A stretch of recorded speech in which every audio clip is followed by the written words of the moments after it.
चलता हूं जितेंद्र जी, आखिर शिक्षा के केंद्र, शिक्षा के मंदिर, क्या टीचर अपने हाथ में नफरत की माचिस की तीली लिए हुए वो विद्यार्थियों के हाथ में जलाकर देते हैं कि नफरत का बीज इस तरह से आग लगाओ?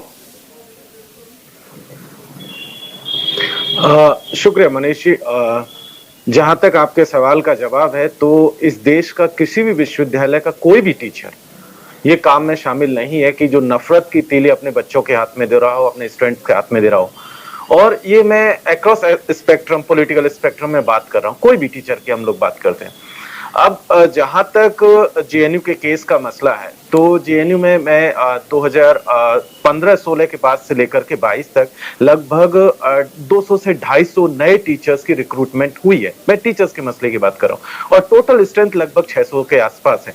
अब जो नई रिक्रूटमेंट 2015-16 के बाद हुई है, इस नई रिक्रूटमेंट में हम जानते हैं कि जो वाइस चांसलर अपॉइंट होकर के आए हैं वो सेंट्रल गवर्नमेंट के जो एजेंसीज है उसके थ्रू अपॉइंट होकर के आए हैं। जिन लोगों का अपॉइंटमेंट हुआ है वो सारी चीजें वहीं से हैं। तो ऐसे में ये कहना कि भाई टीचर्स आकर के वहां बातचीत नहीं किए हैं और वो सब, इवन जो उसके वार्डन है, कावेरी हॉस्टल के जो वार्डन है, वो भी सारे के सारे टीचर्स हैं। तो ऐसा नहीं है कि टीचर्स वहां नहीं है, टीचर्स भी हैं।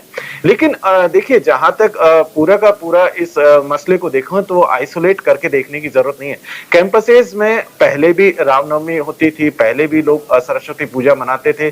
सरस्वती पूजा के साथ साथ साथ में ही लोग जो है महिषासुर को जो शहादत दिवस भी मनाते थे, और तमाम तरीके के जो अलग अलग जो लोगों के आइडियाज है वो तमाम तरीके की चीजें सेलिब्रेट करते रहे।